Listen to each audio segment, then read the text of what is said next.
நம்முடைய சற்று நேர தியானத்திற்காக எடுத்துக்கொண்ட வேத பகுதி ரோமருக்கு எழுதின புஸ்தகம் 13ஆம் அதிகாரம் 11-12 வசனங்களை வாசிக்க கேட்போம். நித்திரையை விட்டு எழுந்திருக்கத்தக்க வேளையாயிற்றென்று நாம் காலத்தை அறிந்தவர்களாய் இப்படி நடக்க வேண்டும். நாம் விசுவாசிகள் ஆனபோது இரட்சிப்பு சமீபமாய் இருந்ததை பார்க்கிலும் இப்பொழுது அது நமக்கு அதிக சமீபமாய் இருக்கிறது. இரவு சென்று போயிற்று, பகல் சமீபமாயிற்று. ஆகையால் அந்தகாரத்தின் கிரியைகளை நாம் தள்ளிவிட்டு ஒளியின் ஆயுதங்களை தரித்து கொள்ள கடவோம். ஜெபிப்போம். அன்பும் மகா கிருபையும் இரக்கவும் நிறைந்த நேசமுள்ள நல்ல தகப்பனே, இந்த நாளிலே நீர் எங்களுக்கு தியானிக்கும்படியாக கொடுத்த வசனத்திற்காக உமக்கு ஸ்தோத்திரம். இந்த வசனத்தின் மூலமாக தேவரீர் எங்களுக்கு வெளிப்படுத்துகிற சத்தியங்கள்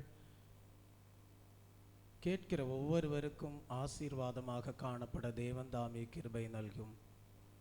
இயேசு கிறிஸ்துவின் இன்ப நாமத்தில் ஜெபிக்கிறேன் பரிசுத்தமுள்ள பிதாவே, ஆமென். கர்த்தருடைய நாமத்திற்கு மகிமை உண்டாவதாக. நித்திரையை விட்டு எழுந்திருக்கத்தக்க வேளையாயிற்றென்று நாம் காலத்தை அறிந்தவர்களாய் இப்படி நடக்க வேண்டும். நாம் விசுவாசிகளான போது இரட்சிப்பு சமீபமாய் இருந்ததை பார்க்கிலும் இப்பொழுது அது நமக்கு அதிக சமீபமாய் இருக்கிறது. இரவு சென்று போயிற்று, பகல் சமீபமாயிற்று. ஆகையால் அந்தகாரத்தின் கிரியைகளை நாம் தள்ளிவிட்டு ஒளியின் ஆயுதங்களை தரித்து கொள்ள கடவோம். கர்த்தருடைய நாமத்திற்கு மகிமை உண்டாவதாக. இந்த சத்திய வசனத்தை கடந்த சில வாரங்களாக தியானிக்க தேவன் நமக்கு கிருபை செய்தார். இரவு சென்று போயிற்று, பகல் சமீபமாயிற்று என்று சொல்லப்பட்ட வார்த்தைகளிலே காணப்படுகிற மறைந்திருக்கக்கூடிய சத்தியங்களை தியானிக்கும்படியாக தேவன் நமக்கு அனுக்கிரகம் செய்தார். அப்படியாக நாம் இந்த வசனத்தை தியானித்த வேளையிலே பகல் என்று சொல்வது ஆண்டவராகிய இயேசு கிறிஸ்துவின் வருகையின் நாள் மிகவும் சமீபமாய் இருக்கிறது என்று தியானிக்க தேவன் நமக்கு கிருபை செய்தார். பகல் சமீபமாய் இருக்கிறது என்று சொல்லப்பட்ட வார்த்தையிலே ஒரு உயிர்த்தெழுதலின் நம்பிக்கை காணப்படுகிறது. கிறிஸ்துவின் அடிச்சுவடுகளை பின்பற்றுகிற தேவ ஜனங்கள் உயிர்த்தெழுதலின் நம்பிக்கையோடு கிறிஸ்துவை பின்பற்ற வேண்டும். உயிர்த்தெழுதலின் நம்பிக்கையோடு கிறிஸ்துவை பின்பற்றும் போது அவருடைய வருகையிலே அவர்கள் எடுத்துக்கொள்ளப்படக்கூடிய பாக்கியசாலிகளாக அதற்கேற்ற ஆயத்தத்தோடு ஜீவிக்கிறவர்களாக காணப்படுவார்கள் என்று இந்த வசனத்தை தியானிக்க தேவன் நமக்கு கிருபை செய்தார். ஆகவே உயிர்த்தெழுதலின் நம்பிக்கையோடு கிறிஸ்துவின் அடிச்சுவடுகளை பின்பற்றுகிற தேவ ஜனங்கள் அவர்கள் விழிப்புள்ள ஜீவியம் செய்ய வேண்டியவர்களாக காணப்படுகிறார்கள். அவர்கள் காலத்தை அறிந்து கொண்டு ஆண்டவராகிய இயேசு கிறிஸ்துவின் வருகையின் நாள் சமீபமாய் இருக்கிறது என்பதை அறிந்து கொண்டவர்களாக அதற்கேற்ற விதத்திலே விழிப்புள்ள ஜீவியம் செய்ய வேண்டியவர்களாய் இருக்கிறார்கள் என்பதை இந்த வசனத்தின் மூலமாக நாம் தியானிக்க தேவன் நமக்கு கிருபை செய்தார். அப்படியாக உயிர்த்தெழுதலின் நம்பிக்கையோடு கிறிஸ்துவின் அடிச்சுவடுகளை பின்பற்றுகிற தேவ ஜனங்கள் அந்த உயிர்த்தெழுதலிலே அநேக வரிசைகள் உண்டாயிருக்கிறது என்பதை அறிந்து கொண்டு அவர்களுக்கென்று வைக்கப்பட்டிருக்கிற வரிசையிலே உயிர்ப்பிக்கப்படக்கூடிய சத்தியங்கள் வேத புஸ்தகத்திலே உரைக்கப்பட்டிருக்கிறபடியினால் புதிய ஏற்பாட்டு சபையிலே காணப்படுகிற தேவ ஜனங்கள் எப்படிப்பட்ட உயிர்த்தெழுதலின் வரிசையிலே காணப்பட வேண்டும் என்பதை அறிந்து கொண்டு அதற்கேற்ற ஜீவியத்தை செய்ய வேண்டும் என்பதையும் தியானிக்க தேவன் நமக்கு கிருபை செய்தார். அப்படியாக உயிர்த்தெழுதலின் வரிசைகளை குறித்து தியானித்த வேளையிலே அதிலே 7 வரிசைகள் உண்டாயிருக்கிறது. உயிர்த்தெழுதல் என்று சொல்வது முதலாம் உயிர்த்தெழுதல் இரண்டாம் உயிர்த்தெழுதல் என்று இரண்டு பகுதியாக பிரிக்கப்பட்டிருக்கிறது. முதலாம் உயிர்த்தெழுதலில் பங்கு பெறுகிறவன் பரிசுத்தவானும் பாக்கியவானுமாய் இருக்கிறான் என்று வேதத்திலே சொல்லப்பட்டிருக்கிற வசனத்திற்கு ஏற்ப இந்த முதலாம் உயிர்த்தெழுதலிலே காணப்படுகிற வரிசைகளை குறித்து நாம் தியானித்து வர தேவன் கிருபை செய்தார். அப்படி தியானித்த வேளையிலே முதலாம் உயிர்த்தெழுதலிலே 5 வரிசைகள் உண்டாயிருக்கிறது. அதிலே முதலாம் வரிசையிலே முதற் பலனாக முதற் பேராக ஆண்டவராகிய இயேசு கிறிஸ்து உயிர்த்தெழுந்து பரலோகத்திற்கு ஏறி சென்றிருக்கிறார் என்று தியானித்தோம். இரண்டாம் வரிசை, முதலாம் உயிர்த்தெழுதலின் இரண்டாம் வரிசை யாருக்காக ஏற்படுத்தப்பட்டிருக்கிறது என்பதை தியானித்த வேளையிலே அது புதிய ஏற்பாட்டு சபைக்காக ஏற்படுத்தப்பட்ட வரிசையாய் இருக்கிறது என்று தியானித்தோம். அப்படியானால் புதிய ஏற்பாட்டு சபையிலே யார் தேவன் எதிர்பார்க்கக்கூடிய பூர்ணத்திற்குள்ளாக தேறின புருஷர்களாக கற்புள்ள கன்னிகையாக காணப்படுகிறார்களோ அவர்கள் ஜெயங்கொண்ட மணவாட்டியாம் சபையிலே காணப்படுவார்கள். அவர்கள் ஆண்டவராகிய இயேசு கிறிஸ்துடைய இரகசிய வருகையிலே எக்காலம் தொனிக்கும் வேளையிலே புதிய ஏற்பாட்டு சபையிலே ஜெயங்கொண்ட ஆண் பிள்ளையாக மணவாட்டியாம் சபையாக அவர்கள் மத்தியாகாயத்திலே எடுத்துக்கொள்ளப்படுவார்கள். ஆகவே புதிய ஏற்பாட்டு சபையிலே காணப்படுகிற தேவ ஜனங்கள் எப்படியாகிலும் மணவாட்டியாம் சபையிலே ஜெயம் பெற்றவர்களாக கர்த்தராகி இயேசு கிறிஸ்துவின் வருகையின் நாளிலே எடுத்துக்கொள்ளப்பட வேண்டும் என்கிற வாஞ்சியோடு அதற்கேற்ற ஜீவியம் செய்ய வேண்டும் என்று தியானிக்க தேவன் கிருபை செய்தார். இந்த மணவாட்டியாம் சபைக்கு தான் முதலாம் உயிர்த்தெழுதலின் இரண்டாம் வரிசை காணப்படுகிறது என்று தியானித்தோம். கடந்த வாரத்திலே இந்த முதலாம் உயிர்த்தெழுதலின் மூன்றாம் வரிசையிலே யார் காணப்படுவார்கள் என்பதை தியானிக்க தேவன் நமக்கு கிருபை செய்தார். புதிய ஏற்பாட்டு சபை மணவாட்டியாம் சபை எடுத்துக்கொள்ளப்பட்ட பிறகு இந்த பூமியிலே 7 வருட உபத்திரவ காலம் காணப்படும். அதிலே 3.5 வருட காலம் உபத்திரவ காலமாகவும் பின்பு உள்ள 3.5 வருட காலம் மகா உபத்திரவ காலமாகவும் காணப்படும். முதலாம் 3.5 வருட உபத்திரவ காலத்திலே இரத்த சாட்சிகளாக மரிக்கக்கூடிய தேவ ஜனங்கள் முதலாம் உயிர்த்தெழுதலின் மூன்றாம் வரிசையிலே காணப்படுவார்கள் என்று தியானிக்க தேவன் நமக்கு கிருபை செய்தார். அப்படியானால் அபிஷேகத்தின் நிறைவுள்ள தேவ ஜனங்கள் 2 பிரிவாக ஊழியக்காரர்கள் சியோனையும் அபிஷேகத்தின் நிறைவினாலே ஜீவித்து வந்த தேவ ஜனங்களாகிய விசுவாசிகள் நித்திய ராஜ்யத்திலே புதிய எருசலேமையும் அடையும்படியாக அவர்கள் உயிர்த்தெழுதலின் இரண்டாம் வரிசையிலே உயிர்ப்பிக்கப்படுகிறார்கள் என்றால், ஆனால் கைவிடப்பட்ட சபையிலே அபிஷேகத்தில் குறைவுள்ளவர்களாக காணப்படுகிற தேவ ஜனங்கள் மத்தேயு 25ஆம் அதிகாரத்திலே சொல்லப்பட்டிருக்கிற புத்தியுள்ள கன்னிகைகளாக பாத்திரத்தில் கொஞ்சம் எண்ணெயோடு அவர்கள் உபத்திரவ காலத்திற்குள்ளாக செல்வார்கள். அப்பொழுது அவர்கள் அந்தி கிறிஸ்துவனுடைய முத்திரையை தரித்து கொள்ளாமல் இரத்த சாட்சிகளாக மரிப்பார்கள். அவர்களை சேர்க்கும்படியாக தேவன் அவருடைய தூதர்களை 3.5 வருட உபத்திரவ காலத்தின் முடிவிலே இந்த பூமியிலே அனுப்புவார். அவர்கள் பரலோகத்தில் இரத்த சாட்சிகளை சேர்த்து கொள்வார்கள். அது அறுவடை எனப்படும் என்று கடந்த வாரத்திலே தியானிக்க தேவன் நமக்கு கிருபை செய்தார்.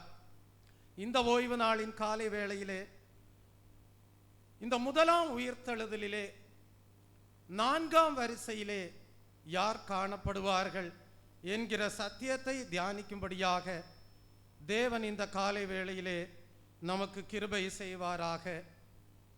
இந்த உயிர்த்தெழுதலின் முதலாம் உயிர்த்தெழுதலின் 4ஆம் வரிசையிலே 2 சாட்சிகள் உயிர்ப்பிக்கப்படுகிறார்கள். அவர்கள் யார் என்று தியானிக்கும் போது வெளிப்படுத்தல் எழுதின புஸ்தகம் 11ஆம் அதிகாரம் 1 முதல் 3 வசனங்களை படிக்கும்போது அவர்கள் ஏனோக்கும் எலியாவும் என்று நாம் அறிந்து கொள்கிறோம். இவர்களது தீர்க்க தரிசன ஊழியத்தின் காலம் 1260 நாள் அல்லது 7 வருட உபத்திரவ காலத்தின் 2ஆம் பகுதியாகிய 3.5 வருஷமாக காணப்படுகிறது. யூதர்களின் ஒரே நம்பிக்கையும் இரட்சகரும் அவர்கள் சிலுவையில் அறைந்த இயேசுவே என்று யூதர்களுக்கு அவ்விரு தீர்க்கதரிசிகளும் ஊழியத்தை செய்யக்கூடியவர்களாக, உணர்த்தக்கூடியவர்களாக காணப்படுவார்கள். மகா உபத்திரவ காலத்தின் முடிவு வரை அவர்கள் சாட்சி சொல்லி பின்பு அந்தி கிறிஸ்துவினால் கொல்லப்படுவார்கள் என்பதை நாம் அறிந்து கொள்கிறோம். என்றாலும் அவர்கள் 3.5 நாளைக்கு பின்பு உயிரோடு எழுப்பப்பட்டு ஜனங்கள் கண்கூடாக பார்த்து கொண்டிருக்கையில் அவர்கள் முன்னிலையிலே தானே பிரத்யட்சமாக பரலோகத்திற்கு எடுத்து கொள்ளப்படுவார்கள். அவர்கள் முன்னதாகவே மரணத்தை காணாமல் பரலோகத்திற்கு எடுத்து கொள்ளப்பட்டபடியினால் எபிரேயர் 9ஆம் அதிகாரம் 27ஆம் வசனத்திலே சொல்லப்பட்டிருக்கிறபடி ஒரே தரம் மரிப்பதும் பின்பு நியாய தீர்ப்பு அடைவதும் மனுஷருக்கு நியமிக்கப்பட்டிருக்கிறது என்கிற வசனத்தின்படி இந்த 2 சாட்சிகளும் உயிரோடே பரலோகத்திற்கு எடுத்துக்கொள்ளப்பட்ட பாக்கியசாலிகளாக காணப்பட்டாலும் ஒரே தரம் மரிப்பது மனுஷனுக்கு நியமிக்கப்பட்டிருக்கிறது என்கிற வார்த்தையின்படி இவர்கள் பூலோகத்திற்கு இந்த உபத்திரவ காலத்தின் 2ஆம் பகுதியாகிய 3.5 வருடம் ஊழியத்தை செய்யும்படியாக தேவனால் பூமிக்கு அனுப்பப்பட்டு இரத்த சாட்சிகளாக அவர்கள் இந்த பூமியிலே மரிக்கும்படியாக அனுப்பப்படுகிறார்கள். அவர்களுடைய உயிர்த்தெழுதல் 7 வருட உபத்திரவ காலத்தின் முடிவுக்கு அண்மையில் அர்மகதோன் யுத்தத்திற்கு முன்பு இருக்கும் என்பதை வேத புஸ்தகத்தின் வாயிலாக நாம் அறிந்து கொள்கிறோம். இவர்கள் பழைய ஏற்பாட்டு பரிசுத்தவான்களின் முதற் பலனாக காணப்படுகிறார்கள். இந்த சத்தியத்தை இந்த காலை வேளையிலே வேத வசனத்தின் அடிப்படையிலே விளக்கமாக தியானிக்க தேவன் நமக்கு இந்த காலை வேளையிலே கிருபை செய்வாராக. இந்த சத்தியத்தை தியானிக்கும்படியாக நாம் வெளிப்படுத்தல் எழுதின புஸ்தகம் 11ஆம் அதிகாரத்தை நாம் அதிலே காணப்படுகிற சில வசனங்களை தியானிக்கும்படியாக நாம் இந்த காலை வேளையிலே கர்த்தர் நமக்கு அனுகிரகம் செய்வாராக. வெளிப்படுத்தின விசேஷத்தின் 11ஆம் அதிகாரத்தில் கூறப்பட்டிருக்கும் சம்பவங்கள் 7 வருட உபத்திரவ காலத்தின் 2ஆம் பகுதியில், அதாவது மகா உபத்திரவ காலத்தில் நிகழக்கூடிய நிகழ்ச்சிகளாக காணப்படுகிறது. தற்போது யூதர்கள் தங்களுக்கென்று சொந்தமானதொரு சுதந்திர தனியரசு நாட்டினை ஸ்தாபித்து கொண்டிருந்தாலும் தங்கள் ஆலயத்தை மறுபடியும் கட்டுவதற்கு இன்னும் அவர்கள் சுயாதீனமற்றவர்களாகவே காணப்படுகிறார்கள். அவர்களுடைய ஆலயம் கட்டப்பட்டு அவர்களுடைய ஆராதனை புதுப்பிக்கப்பட்டால் ஒழிய அவர்கள் கவலையற்றதொரு நிலையில் இருக்க இயலாது. அவர்கள் பெற்றுக்கொண்டிருக்கும் சுதந்திரத்திற்கு எவ்வித அர்த்தமும் இராது.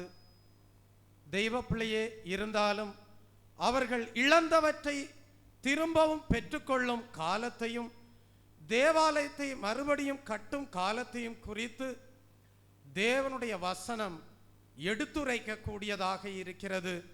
சகரியா தீர்க்கதரிசியின் புஸ்தகம் 6ஆம் அதிகாரம் 15ஆம் வசனத்தை நீங்கள் படிப்பீர்களானால், தூரத்தில் உள்ளவர்கள் வந்து கர்த்தருடைய ஆலயத்தை கூட இருந்து கட்டுவார்கள், அப்பொழுது சேனைகளின் கர்த்தர் என்னை உங்களிடத்திற்கு அனுப்பினார் என்று அறிந்து கொள்வீர்கள்.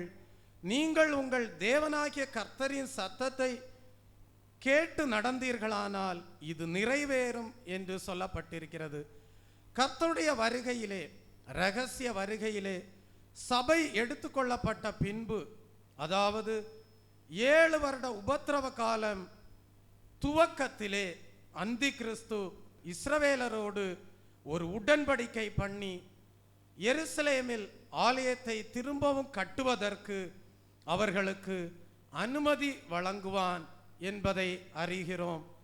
தானியேலின் புஸ்தகம் 9ஆம் அதிகாரம் 27ஆம் வசனத்தை படிக்கும்போது அவர், அதாவது அந்தி கிறிஸ்து, ஒரு வாரம் அளவும் அநேகருக்கு உடன்படிக்கையை உறுதிப்படுத்தி அந்த வாரம் பாதி சென்றபோது பலியையும் காணிக்கையையும் ஒழிய பண்ணுவார். அருவருப்பான செட்டைகளோடே பாழாக்குகிறவன் வந்து இறங்குவான். நிர்ணயிக்கப்பட்டிருக்கிற நிர்மூலம் பாழாக்குகிறவன் மேல் தீரு மட்டும் சொரியும் என்று நாம் அங்கே படிக்கிறோம். இங்கு ஒரு வாரம் என்று சொல்லப்பட்டிருக்கிறது 7 வருடங்களை காட்டுகிறதாக இருக்கிறது.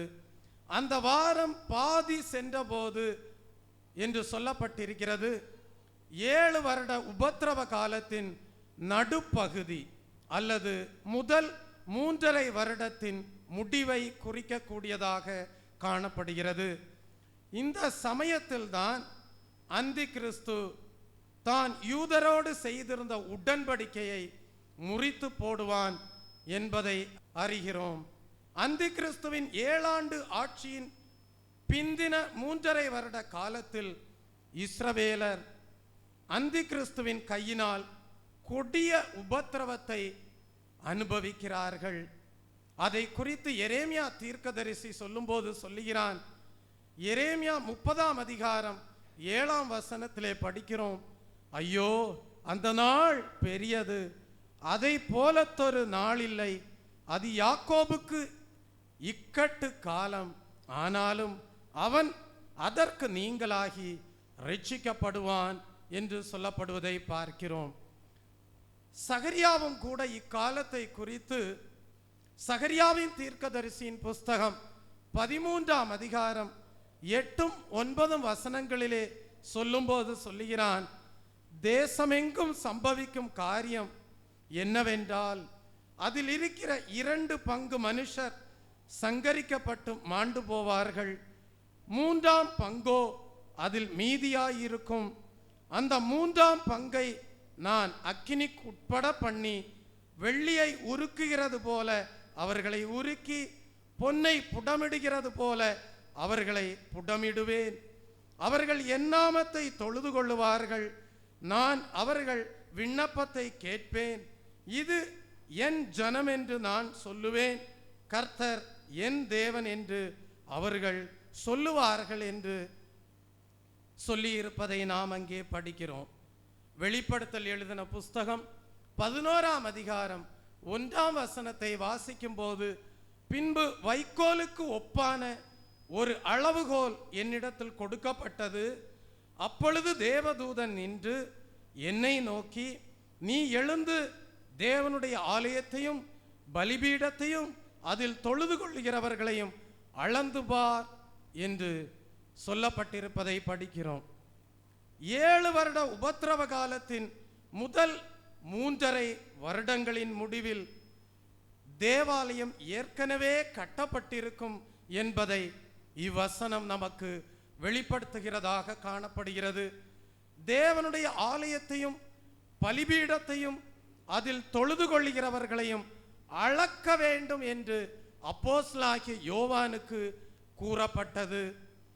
எசேக்கியேல் தீர்க்கதரிசியின் புஸ்தகம் 40ஆம் அதிகாரத்தில் 1000 வருட அரசாட்சியின் காலத்தில் உள்ள ஆலயத்தின் ஒவ்வொரு பகுதியையும் ஒரு மனிதன் அளப்பதாக நாம் காண்கிறோம். மறுபடியும் ஒரு மனிதன் எருசலேமின் நீளத்தையும் அகலத்தையும் அளப்பதாக சகரியா தீர்க்கதரிசியும் கூட ஒரு தரிசனத்தை காண்கிறான். அதை குறித்து சகரியா தீர்க்கதரிசியின் புஸ்தகம் 2ஆம் அதிகாரம் 1 முதல் 5 வசனங்களிலே நாம் படிக்கிறோம். எருசலேம் மதிலில்லாத பட்டணங்கள் போல் வாசஸ்தலமாகும். தேவன் அதற்கு சுற்றிலும் அக்கினி மதிலாயிருந்து அதன் நடுவில் மகிமையாக இருப்பார் என்று அந்த மனிதனுக்கு கூறப்பட்டது. தெய்வ பிள்ளையே, தேவாலயத்தையும் எருசலேம் நகரத்தையும் அளக்கும்படி சொல்லப்பட்டிருப்பது எதை காட்டுகிறது என்றால், தேவன் இவற்றை தமக்கு சொந்தமானதாக கருதி உரிமை பாராட்டுகிறார் என்பதை வெளிப்படுத்துகிறதாய் இருக்கிறது. அதில் தொழுது கொள்கிறவர்களையும் என்று சொல்லப்பட்டிருக்கிறதே. இவர்கள் யார் என்று படிக்கும்போது, இவர்கள் 1000 வருட அரசாட்சியில் பிரவேசிக்கும்படியாக தூதர்களால் முத்திரை போடப்பட்டு 7 வருட உபத்திரவ காலத்தின் 2ஆம் பகுதியில் பாதுகாக்கப்பட தகுதியாக காணப்பட்ட 1,44,000 இஸ்ரவேலரை குறிக்கக்கூடியதாக காணப்படுகிறது.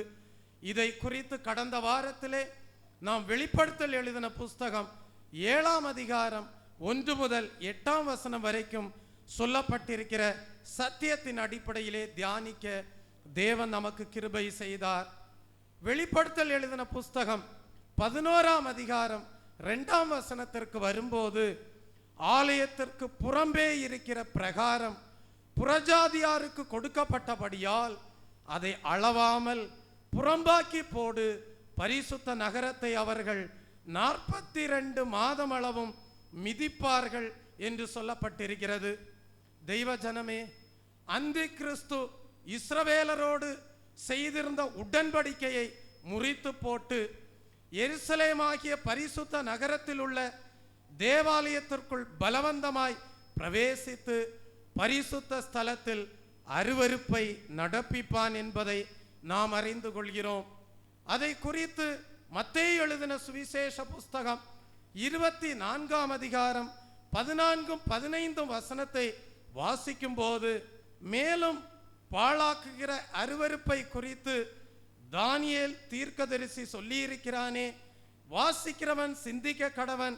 நீங்கள் அதை பரிசுத்த ஸ்தலத்தில் நிற்க காணும் போது யூதேயாவில் இருக்கிறவர்களை மலைகளுக்கு ஓடி போக கடவர்கள் என்று சொல்லப்பட்டிருக்கிறது. அப்படியானால் பாழாக்குகிற அருவருப்பை குறித்து அங்கே நாம் படிக்கிறோம். இது எதை காட்டுகிறது என்றால், தெய்வ பிள்ளையே, அந்தி கிறிஸ்து இஸ்ரவேலரோடு செய்திருந்த உடன்படிக்கையை முறித்து போடும்போது எருசலேமாகிய பரிசுத்த நகரத்தில் உள்ள தேவாலயத்திற்குள் பலவந்தமாய் பிரவேசித்து பரிசுத்த ஸ்தலத்தில் அருவருப்பை நடப்பிப்பதை இந்த வசனங்கள் வெளிப்படுத்தக்கூடியதாய் இருக்கிறது. இதை குறித்து பரிசுத்த பவுல் சொல்லும் போது 2 தெசலோனிக்கேயரின் புஸ்தகம் 2ஆம் அதிகாரம் 4ஆம் வசனத்தில் சொல்லுகிறான், அவன் எதிர்த்து நிற்கிறவனாயும் தேவன் எண்ணப்படுவது எதுவோ ஆராதிக்கப்படுகிறது எதுவோ அவை எல்லாவற்றிற்கும் மேலாக தன்னை உயர்த்துகிறவனாயும் தேவனுடைய ஆலயத்தில் தேவன் போல் உட்கார்ந்து தன்னைத்தான் தேவன் என்று காண்பிக்கிறவனாயும் இருப்பான் என்று சொல்லப்பட்டிருக்கிறது. தெய்வ ஜனமே, இஸ்ரவேலர் தம்முடைய சகாயத்தை நாடி தம்மிடத்தில் திரும்பும்படி தேவன் இப்படிப்பட்ட சோதனைக்கு அவர்களுக்கு இடம் கொடுப்பதை நாம் அறிகிறோம். அந்த நேரத்தில் தான் தேவன் தாவீதின் குடும்பத்தாரின் மேல் எருசலேமின் குடிகள் மேலும் கிருபையின் ஆவியையும் விண்ணப்பத்தின் ஆவியையும் ஊற்றுவார் என்பதை வேத வசனத்தின் அடிப்படையிலே நாம் அறிந்து கொள்கிறோம். அப்பொழுது அவர்கள் தாங்கள் குத்தின சிலுவையில் அறைந்த என்னை கர்த்தராகி இயேசுவை நோக்கி பார்த்து, ஒருவன் தன் ஒரே பேரானவனுக்காக புலம்புகிறது போல எனக்காக புலம்பி, ஒருவன் தன் தலைச்சன் பிள்ளைகளுக்காக துக்கிக்கிறது போல எனக்காக மனங்கசந்து துக்கிப்பார்கள் என்று சகரியா தீர்க்கதரிசியின் மூலமாக 12ஆம் அதிகாரம் 10ஆம் வசனத்திலே நாம் படிக்கிறோம். ஆகவே தெய்வ ஜனமே, தேவனுடைய கிருபையினாலும் தேவனுடைய வல்லமையினாலும் பலப்படுத்தப்பட்டு அவர்கள் அந்தி கிறிஸ்துவுக்கு எதிர்த்து நின்று அவனை வணங்க மறுத்து விடுவார்கள் என்பதை நாம் இந்த வேத வசனங்கள் மூலமாக அறிந்து கொள்ள தேவன் நமக்கு கிருபை செய்கிறார். அவன் புறஜாதியாரை எருசலேமுக்குள் பிரவேசிக்க செய்து 42 மாதமளவும் 7 வருட உபத்திரவ காலத்தின் 2வது 3.5 வருடம் இஸ்ரவேலரை துன்புறுத்தி பரிசுத்த நகரத்தை தீட்டுப்படுத்துவான். தெய்வ ஜனமே, இதை குறித்துதான் சகரியா தீர்க்கதரிசியின் புஸ்தகம் 14ஆம் அதிகாரம் 2ஆம் வசனத்திலே படிக்கிறோம். நகரம் பிடிக்கப்படும், வீடுகள் கொள்ளையாகும், ஸ்திரீகள் அவமானப்படுவார்கள், நகரத்தாரில் பாதி மனுஷர் சிறைப்பட்டு போவார்கள், மீதியான ஜனமோ நகரத்தை விட்டு அறுப்புண்டு போவதில்லை என்று அங்கே கூறப்பட்டிருக்கிறது. அப்படியானால் தெய்வ ஜனமே, வெளிப்படுத்தல் எழுதின புஸ்தகம் 11ஆம் அதிகாரம் 3ஆம் வசனத்திற்கு வரும்போது தேவன் என்ன செய்கிறார்? என்னுடைய 2 சாட்சிகளும் ரெட்டு உடுத்தி கொண்டு, ரெட்டு வஸ்திரம் உடுத்தி கொண்டிருக்கிறவர்களாய் 1260 நாளளவும் தீர்க்க தரிசனம் சொல்லும்படி அவர்களுக்கு அதிகாரம் கொடுப்பேன் என்று யோவானுக்கு வெளிப்படுத்தப்படுகிறது. தங்கள் ஜீவிய காலத்தில் தேவனோடு சஞ்சரிக்கிறவர்களாக அவரை சேவித்து கொண்டிருந்து பின்பு உயிரோடு எடுத்துக்கொள்ளப்பட்ட ஏனோக்கும் எலியாவும் என்கிற 2 சாட்சிகளை இந்நாட்களிலே தேவன் என்ன செய்கிறார்? திரும்ப பூமிக்கு அனுப்பி அவர்கள் 7 வருட உபத்திரவ காலத்தில் 2வது பாதியில் தீர்க்க தரிசனம் உரைத்து இஸ்ரவேலர் தேவனுக்கென்று உறுதியாக நிற்கும்படியாக, அந்தி கிறிஸ்துவின் பயமுறுத்துதல்களுக்கு பயப்படாதிருக்கும்படியாக அவர்களை ஊக்குவிக்கக்கூடிய ஊழியத்தை செய்கிறவர்களாக காணப்படுகிறார்கள். தெய்வ பிள்ளையே, வெளிப்படுத்தின எழுதின விசேஷம் 11ஆம் அதிகாரம் 3ஆம் வசனத்திலே கூறப்பட்டுள்ள 2 சாட்சிகளில் ஒருவர் மோசேயாக காணப்படலாம் என்று சிலர் சொல்லுகிறார்கள். ஆனால் இவ்விரண்டு சாட்சிகளும் கொல்லப்பட்டு 3.5 நாட்களுக்கு பின்பு உயிரோடு எழும்புவார்கள் என்று சொல்லப்பட்டிருக்கிறபடியினால் அது ஒரே தரம் மரிப்பதும் பின்பு நியாய தீர்ப்பு அடைவதும் மனுஷருக்கு நியமிக்கப்பட்டிருக்கிறது என்கிற வசனம் நிறைவேறும்படியாக அந்த 2 சாட்சிகளும் பூமிக்கு அனுப்பப்படுகிறபடியால் அது மோசேயாக இருக்க முடியாது. காரணம், மோசே ஏற்கனவே ஒரு முறை மரணத்தை ருசி பார்த்திருக்கிறபடியினால் அவன் அவர்களில் ஒருவனாய் இருக்க முடியாது என்பதை நாம் அறிந்து கொள்கிறோம். தெய்வ ஜனமே, வெளிப்படுத்தல் எழுதின புஸ்தகம் 11ஆம் அதிகாரம் 4ஆம் வசனத்தை படிக்கும்போது பூலோகத்தின் ஆண்டவருக்கு முன்பாக நிற்கிற 2 ஒலிவ மரங்களும் 2 விளக்கு தண்டுகளும் இவர்களே என்று நாம் அங்கே படிக்கிறோம். இந்த 2 சாட்சிகளும் பூலோகத்தின் ஆண்டவருக்கு முன்பாக நிற்கிற 2 ஒலிவ மரங்களும் 2 விளக்கு தண்டுகளாக காணப்படுகிறார்கள் என்பதை இந்த வசனத்தின் மூலமாக அறிந்து கொள்கிறோம். பூலோகத்தின் ஆண்டவருக்கு முன்பாக நிற்கிறார்கள். இதை குறித்து நாம் சகரியா தீர்க்கதரிசியின் புஸ்தகம் 4ஆம் அதிகாரத்திலும் படிக்கிறோம். இவர்கள் புது அபிஷேக தைலத்தை தருகிற ஒலிவ மரங்களைப் போல புதிய அபிஷேகத்துடன் அந்தி கிறிஸ்துவின் அந்தகாரமான நாட்களில் தேவனுக்காக எரிந்து பிரகாசிக்கிற விளக்கு தண்டுகளைப் போல காணப்படுகிறார்கள். சகரியா தீர்க்கதரிசியின் புஸ்தகம் 4ஆம் அதிகாரத்தில் அடையாளங்களாக கூறப்பட்டிருக்கும் அதே ஒலிவ மரங்களும் விளக்கு தண்டுகளும் 2 சாட்சிகளை குறிக்கும் வண்ணமாகவே இங்கே கூறப்பட்டிருக்கிறது. அவர்கள் இருவரும் நிச்சயமாக இஸ்ரவேலர் என்பதையும் பழைய ஏற்பாட்டு பரிசுத்தவான்களே என்பதையும் இந்த வசனம் தெளிவாக சுட்டி காட்டக்கூடியதாக காணப்படுகிறது. வெளிப்படுத்தல் எழுதின புஸ்தகம் 11ஆம் அதிகாரம் 5ம் 6ம் வசனங்களை வாசிக்கும் போது, ஒருவன் அவர்களை சேதப்படுத்த மனதாயிருந்தால் அவர்களுடைய வாயிலிருந்து அக்கினி புறப்பட்டு அவர்களுடைய சத்துருக்களை பட்சிக்கும். அவர்களை சேதப்படுத்த மனதாயிருக்கிறவன் எவனோ அவன் அப்படியே கொல்லப்பட வேண்டும். அவர்கள் தீர்க்க தரிசனம் சொல்லி வருகிற நாட்களிலே மழை பெய்யாதபடிக்கு வானத்தை அடைக்க அவர்களுக்கு அதிகாரம் உண்டு.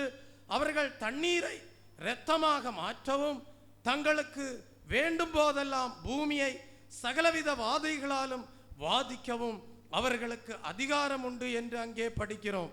அப்படியானால் இந்த இரண்டு சாட்சிகளாகிய ஏனோக்கும் எலியாவும் இயற்கைக்கு அப்பாற்பட்ட 4 வல்லமை உள்ளவர்களாக காணப்படுகிறார்கள் என்பதை அறிகிறோம். முதலாவது, அவர்களுடைய வாயிலிருந்து அக்கினி புறப்பட்டு அவர்களுடைய சத்துருக்களை பட்சிக்கும் என்று படிக்கிறோம். இரண்டாவது, அவர்கள் தீர்க்க தரிசனம் சொல்லி வருகிற நாட்களிலே மழை பெய்யாதபடி வானத்தை அடைக்க அவர்களுக்கு அதிகாரம் உண்டு என்று படிக்கிறோம். மூன்றாவது, தண்ணீரை இரத்தமாக மாற்றவும் அவர்களுக்கு அதிகாரம் உண்டு என்று படிக்கிறோம். நான்காவது, தங்களுக்கு வேண்டும் போதெல்லாம் பூமியை சகலவித வாதைகளாலும் வாதிக்க அவர்களால் கூடும் என்று படிக்கிறோம். இவர்களுடைய ஊழியத்தின் நாட்களில் தேவன் இவர்களை பாதுகாத்து புறஜாதியார் மனம் திரும்பும்படியாக தம்முடைய வல்லமையை இவர்கள் மூலமாக விளங்கச் செய்கிறார். இருந்தாலும் மோசே ஆரோன் ஆகிய நாட்களில் பார்வோன் தன் இருதயத்தை கடினப்படுத்தினது போல சாத்தானாலும் அந்தி கிறிஸ்துவினாலும் ஜனங்கள் வஞ்சிக்கப்பட்டு தங்கள் இருதயங்களை தொடர்ந்து கடினப்படுத்தி கொண்டே இருப்பார்கள். வெளிப்படுத்தல் எழுதின புஸ்தகம் 11ஆம் அதிகாரம் 7 முதல் 10 வசனங்களை வாசிக்கும் போது, அவர்கள் தங்கள் சாட்சியை சொல்லி முடித்திருக்கும் போது பாதாளத்தில் இருந்து ஏறுகிற மிருகம் அவர்களோட யுத்தம் பண்ணி அவர்களை ஜெயித்து அவர்களை கொன்று போடும். அவர்களுடைய உடல்கள் மகா நகரத்தின் விசாலமான வீதியிலே கிடக்கும். அந்த நகரம் சோதோம் என்றும் எகிப்து என்றும் ஞானார்த்தமாய் சொல்லப்படும். அதிலே நம்முடைய கர்த்தரும் சிலுவையிலே அறையப்பட்டார். ஜனங்களிலும் கோத்திரங்களிலும் பாஷைக்காரரிலும் ஜாதிகளிலும் உள்ளவர்கள் அவர்களுடைய உடல்களை 3 நாள் வரைக்கும் பார்ப்பார்கள். அவர்களுடைய உடல்களை கல்லறைகளில் வைக்க ஒட்டார்கள். அவ்விரண்டு தீர்க்கதரிசிகளும் பூமியின் குடிகளை வேதனைப்படுத்தினபடியால் அவர்கள் நிமித்தம் பூமியில் குடியிருக்கிறவர்கள் சந்தோஷப்பட்டு களிகூர்ந்து ஒருவருக்கு ஒருவர் வெகுமதிகளை அனுப்புவார்கள். தெய்வஜனமே, இந்த 2 சாட்சிகளும் தங்கள் சாட்சியை சொல்லி முடித்திருக்கும் போது பாதாளத்திலிருந்து ஏறுகிற மிருகம், அதாவது அந்தி கிறிஸ்து, வெளிப்படுத்தல் 17:8 வாசிக்கிறோமே, அதற்கு ஒப்புமையாக அந்த அந்தி கிறிஸ்து அவர்களோட யுத்தம் பண்ணி அவர்களை ஜெயித்து அந்த 2 சாட்சிகளையும் கொண்டு போடும் என்று படிக்கிறோம். அவர்கள் தேவனுடைய வசனத்து நிமித்தம் இரத்த சாட்சிகளாக மரிப்பார்கள். அவர்களது மரணத்து நிமித்தம் உலகில் உள்ள விழுந்து போன ஜாதிகளுக்கு மகிழ்ச்சியும் கொண்டாட்டமும் உண்டாயிருக்கும். மிருகத்தின் முத்திரையை அல்லது அந்தி கிறிஸ்துவின் லெக்கத்தை ஏற்றுக்கொள்கிற இஸ்ரவேலரும் கூட அவர்களது மரணத்து நிமித்தமாக மகிழ்ந்து களிகூறுவார்கள். அவர்களுடைய உடல்கள் மகா நகரத்தின், அதாவது எருசலேம் நகரத்தின் விசாலமான வீதியிலே கிடக்கும். அப்பொழுது உலகம் முழுவதிலும் உள்ளவர்கள் அவர்களை பார்க்கக்கூடியவர்களாக இருப்பார்கள். முற்காலங்களில் இந்த வசனத்தை நம்புவதற்கு ஏதுவில்லாதிருந்தது. ஆனால் இப்பொழுதெல்லாம் தொலைக்காட்சி வந்துவிட்டது. உலகத்தில் நடக்கிறவைகளை உலகத்தில் உள்ள எல்லாரும் காணும்படியாக தொலைக்காட்சிகள் காணப்படுகிறது. ஆகவே இந்த தொலைக்காட்சி மூலமாக ஒருவேளை உலகம் முழுவதிலும் உள்ளவர்கள் இந்த எருசலேம் விசாலமான வீதியில் கிடக்கிற இந்த 2 சாட்சிகளையும் காணக்கூடியவர்களாக காணப்படுவார்கள். அப்பொழுது என்ன நடக்கிறது? அவர்கள் நிமித்தம் பூமியில் குடியிருக்கிறவர்கள் சந்தோஷப்பட்டு என்ன செய்கிறார்கள்? ஒருவருக்கொருவர் வெகுமதிகளை அனுப்பி கொள்கிறார்கள். அந்த சந்தர்ப்பத்திலே ஒரு காரியம் நடக்கிறது. வெளிப்படுத்தல் எழுதின புஸ்தகம் தெய்வப்பிள்ளையே 11ஆம் அதிகாரம் 11 முதல் 13 வசனங்களை வாசிக்கும் போது 3½ நாளைக்கு பின்பு என்று வாசிக்கிறோம். வாசியுங்கள். 3½ நாளைக்கு பின்பு 3½ நாளைக்கு பின்பு தேவனிடத்திலிருந்து ஜீவ ஆவி அவர்களுக்குள் பிரவேசித்தது. அப்பொழுது அவர்கள் காலூன்றி நின்றார்கள். அவர்களை பார்த்தவர்களுக்கு மிகுந்த பயம் உண்டாயிற்று. இங்கே ஏறி வாருங்கள் என்று வானத்திலிருந்து தங்களுக்கு உண்டான பெரிய சத்தத்தை அவர்கள் கேட்டு மேகத்தில் ஏறி வானத்திற்கு போனார்கள். அவர்களுடைய சத்துருக்கள் அவர்களை பார்த்தார்கள். அந்நேரத்திலே பூமி மிகவும் அதிர்ந்தது. உடனே அந்த நகரத்தில் 10 பங்கு இடிந்து விழுந்தது. மனுஷரில் 7000 பேர் பூமி அதிர்ச்சியினால் அழிந்தார்கள். மீதியானவர்கள் பயமடைந்து பரலோகத்தின் தேவனை மகிமைப்படுத்தினார்கள். தெய்வப்பிள்ளையே, இந்த 2 சாட்சிகளாகிய ஏனோக்கும் எலியாவையும் கொன்ற சத்துருக்கள் தங்கள் வெற்றியை கொண்டாடி கொண்டிருக்கும் போதே ஒரு அற்புதம் நிகழ்கிறது. அந்த அற்புதம் என்ன? 3½ நாட்களுக்கு பிறகு தேவனிடத்திலிருந்து ஜீவ ஆவி அவர்களுக்குள்ளே பிரவேசிக்கிறது. அவர்கள் காலூன்றி நிற்கிறார்கள். சிலர் கண்கூடாகவும் வேறு பலர் தெய்வப்பிள்ளையே தொலைக்காட்சியின் மூலமாக மிகுந்த வியப்புடன் இந்த காட்சிகளை பார்க்கக்கூடியவர்களாக காணப்படுவார்கள். அப்பொழுது மற்றொரு அற்புதம் நடக்கிறது. அந்த அற்புதம் என்ன? இங்கே ஏறி வாருங்கள் என்று வானத்திலிருந்து தங்களுக்கு உண்டான ஒரு பெரிய சத்தத்தை கேட்டார்கள் என்று படிக்கிறோம். ஒருவேளை அந்த காட்சிகளை கண்டு கொண்டிருக்கிறவர்களால் அந்த சத்தத்தை கேட்க முடியாதிருக்கலாம். ஆனால் அவர்கள் அந்த 2 சாட்சிகளும் மேகத்தில் ஏறி செல்வதை, வானத்திற்கு போவதை எல்லாரும் நிச்சயமாக காணக்கூடியவர்களாக இருப்பார்கள். ஏனென்றால் வேத வசனத்திலே படிக்கிறோம், அவர்களுடைய சத்துருக்கள் அவர்களை பார்த்தார்கள் என்று எழுதப்பட்டிருக்கிறது. இந்த அற்புதங்களை அவர்கள் கண்டாலும் கூட அவர்களுடைய கடினப்பட்ட இருதயங்கள் இன்னும் தொடப்போவதில்லை என்பதை இந்த வேத வசனத்தில் இருந்து அறிந்து கொள்கிறோம். தம்மை தேடும்படியாக அவர்கள் தங்களை தாழ்த்தாமல் இருப்பதை கண்டு பூமி மிகவும் அதிரத்தக்கதாக தேவன் என்ன செய்கிறார்? ஒரு பெரிய பூமி அதிர்ச்சியை அனுப்புகிறார்.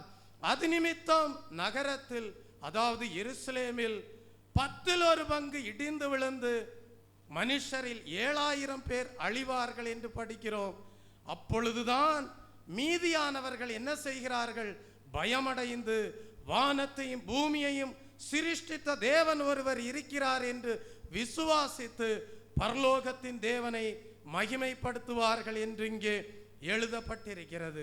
தெய்வப்பிள்ளையே, இவர்களில் சிலர் தங்கள் ஜீவியத்தில் மீதியான நாட்களை எல்லாம் தேவனுக்கு உண்மையுள்ளவர்களாக நிலைத்திருந்து அது நிமித்தம் தேவனால் அந்தி கிறிஸ்துவின் கைகளுக்கு விலக்கி காக்கப்பட்டு ஜாதிகளில் மீதியானவர்களாக 1000 வருட அரசாட்சிக்கு கொண்டு வரப்பட கூடியவர்களாய் இருக்கக்கூடும்.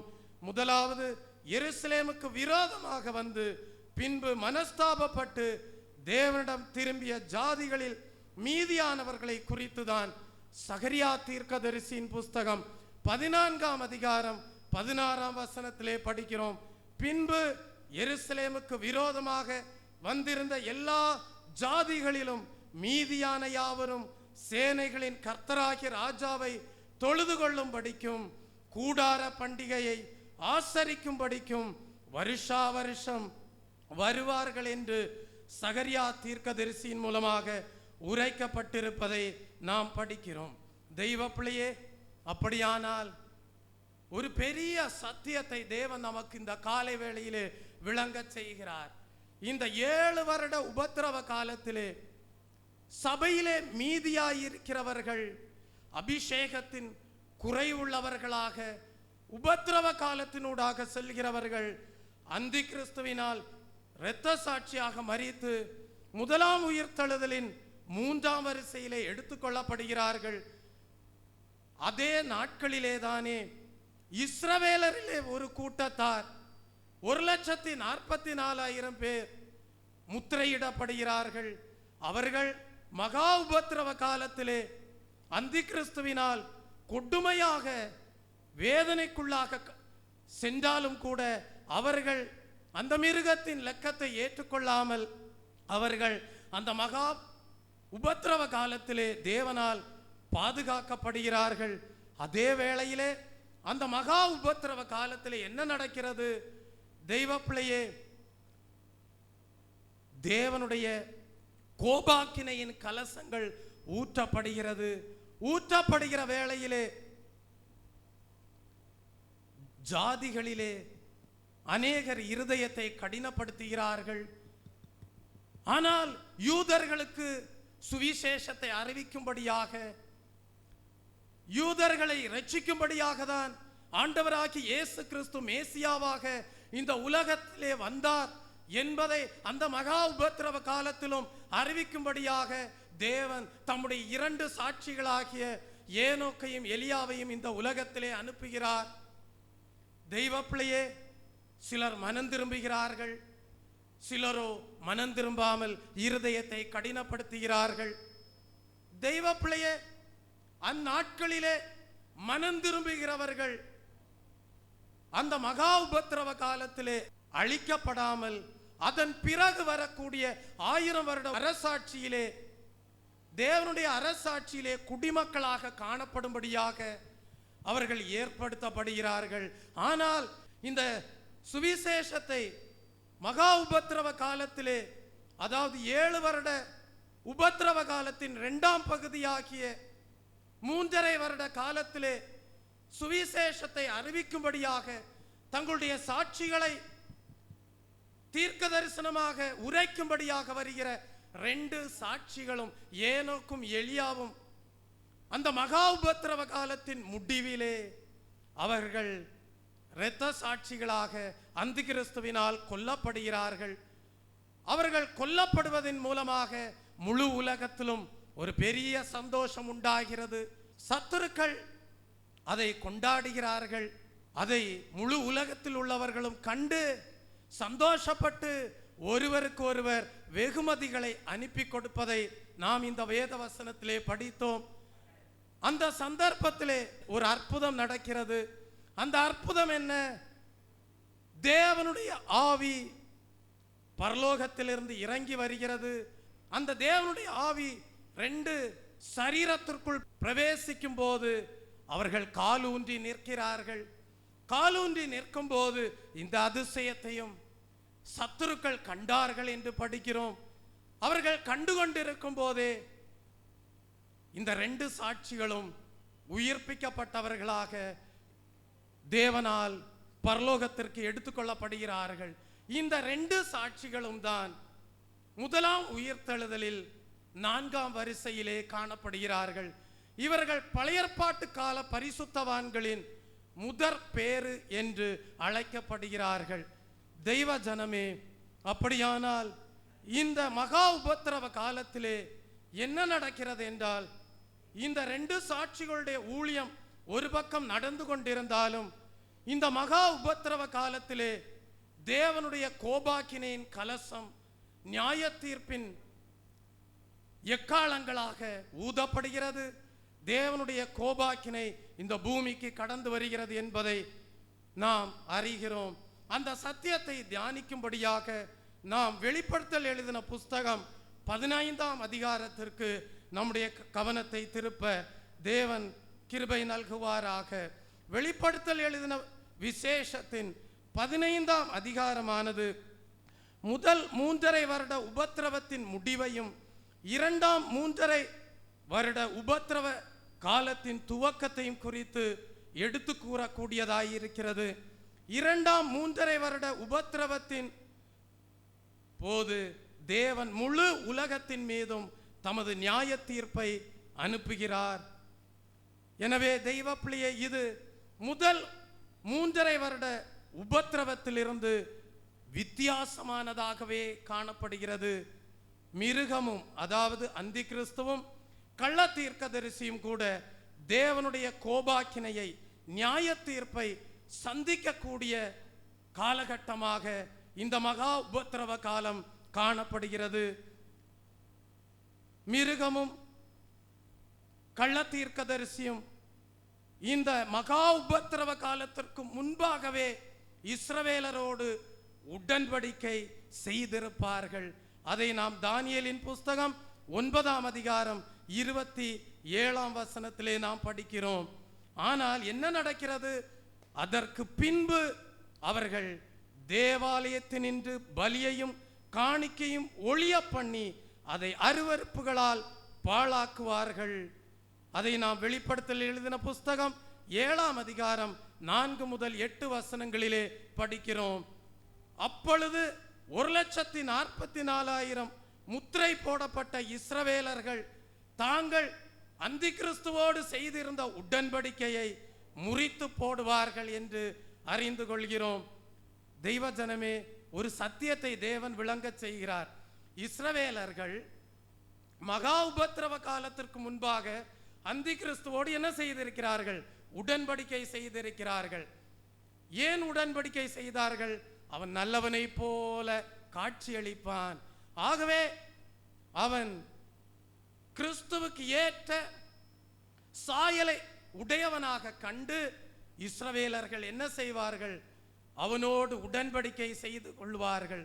ஆனால் என்ன நடக்கிறது? மகா உபத்திரவ காலத்திலே எருசலேம் தேவாலயம் தீட்டுப்படுகிறது, அது பாழாக்கப்படுகிறது, அருவருப்புகளால் நிரப்பப்படுகிறது. அந்த சந்தர்ப்பத்திலே இஸ்ரவேலர்கள் அறிந்து கொள்கிறார்கள், அவன் தேவ சாயலை உடையவன் அல்ல, அவன் தேவனுக்கு விரோதமானவன் என்பதை அறிந்து கொண்டு தாங்கள் செய்திருந்த உடன்படிக்கையிலிருந்து அவர்கள் விலகுகிறார்கள். அந்தி கிறிஸ்துவோடு செய்திருந்த உடன்படிக்கையிலிருந்து அந்த உடன்படிக்கையை அவர்கள் முறித்து கொண்டு அவர்கள் வேறுபடுகிறார்கள் என்பதை நாம் இந்த இடத்திலே அறிந்து கொள்கிறோம். தெய்வ பிள்ளையே, இஸ்ரவேலர் அவர்களோடு செய்திருந்த உடன்படிக்கையை முறித்து போடுகிறார்கள். எனவே அவர்கள் அந்த அந்தி கிறிஸ்துவாகிய மிருகத்தின் மூலமாகவும் கள்ளதீர்க்கதரிசி மூலமாகவும் மகா உபத்திரவங்களை சந்திப்பார்கள் என்பதை அறிந்து கொள்கிறோம். வெளிப்படுத்தல் எழுதின புஸ்தகம் 15ஆம் அதிகாரம் 1ஆம் வசனத்திற்கு வரும்போது, பின்பு வானத்திலே பெரிதும் ஆச்சரியமுமான வேறொரு அடையாளமாகிய கடைசியான 7 வாதைகளையுடைய 7 தூதரை கண்டேன், அவைகளால் தேவனுடைய கோபம் முடிகிறது என்று படிக்கிறோம்.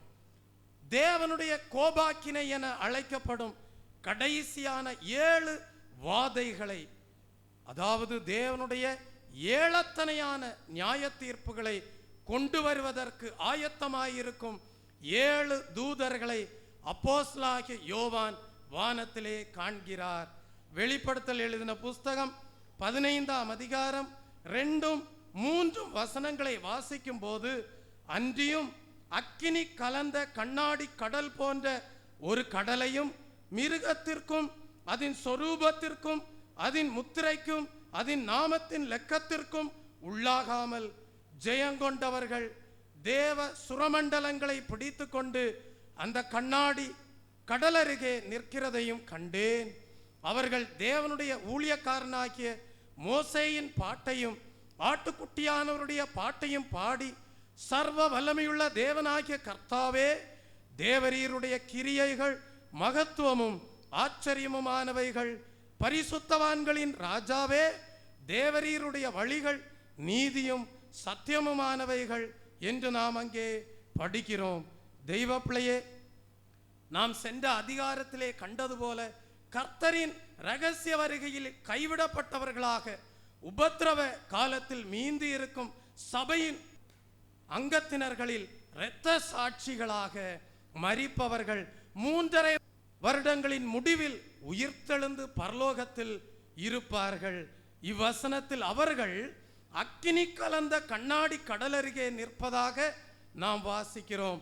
அவர்கள் மிருகத்திற்கும் அதன் சொரூபத்திற்கும் அதன் முத்திரைக்கும் அதன் நாமத்திற்கும் லெக்கத்திற்கும் உள்ளாகாமல் ஜெயங்கொள்கிறவர்களாக காணப்படுகிறார்கள். அவர்கள் தேவனுடைய ஊழியக்காரரின் மோசேயின் பாட்டையும் ஆட்டுக்குட்டியானவருடைய பாட்டையும் பாடுவார்கள் என்று படிக்கிறோம். மோசேயின் பாட்டு என்று சொல்வது இரக்கத்தை குறிக்கக்கூடியதாய் இருக்கிறது. ஆட்டுக்குட்டியானவரின் பாட்டு என்று சொல்வது கிருபையின் பாட்டாக காணப்படுகிறது. உபத்திரவ காலத்தின் இரத்த சாட்சிகளின் இரட்சிப்பானது இரக்கம் கிருபை ஆகியவற்றின் கிரியைகளின் பலனாகவே காணப்படுகிறது. உபத்திரவ கால இரத்த சாட்சிகளை குறித்து கர்த்தராகிய இயேசு கிறிஸ்து தாமே மத்தேயு எழுதின சுவிசேஷம் 24ஆம் அதிகாரம் 22ஆம் வசனத்திலே உரைப்பதை பார்க்கிறோம். அந்நாட்கள் குறைக்கப்படாதிருந்தால் ஒருவனாகிலும் தப்பி போவதில்லை, தெரிந்து கொள்ளப்பட்டவர்களின் நிமித்தமோ அந்த நாட்கள் குறைக்கப்படும் என்று கூறியிருக்கிறார். ஆம் தெய்வ ஜனமே, அந்நாட்களில் அவர்கள் மிகுந்த உபத்திரவத்தினூடாக செல்ல வேண்டியதாயிருக்கும். ஆனால் அவர்களுக்கு கிருபையின் ஆவி இருப்பதால் அவர்கள் அதை சகிக்க கூடியவர்களாக காணப்படுவார்கள். வெளிப்படுத்தல் எழுதின விசேஷம் 7ஆம் அதிகாரம் 13 முதல் 17 வசனங்களை வாசிக்கும் போது யூதருடைய நோக்கிலிருந்து இந்த இரத்த சாட்சிகளை பற்றி விவரிக்க கூடியதாக நாம் அங்கே படிக்க முடியும். வெளிப்படுத்தல் எழுதின புஸ்தகம் 15ஆம் அதிகாரம் 4ஆம் வசனத்திலே நாம் படிக்கும் போது, கர்த்தாவே, யார் உமக்கு பயப்படாமலும் உமது நாமத்தை மகிமைப்படுத்தாமலும் இருப்பான்? தேவரீர் ஒருவரே பரிசுத்தர், எல்லா ஜாதிகளும் வந்து உமக்கு முன்பாக தொழுது கொள்ளுவார்கள், உம்முடைய நீதியான செயல்கள் வெளியரங்கமாயின என்றார்கள் என்று படிக்கிறோம். இது உபத்திரவ கால இரத்த சாட்சிகளின் பாடலாக காணப்படுகிறது.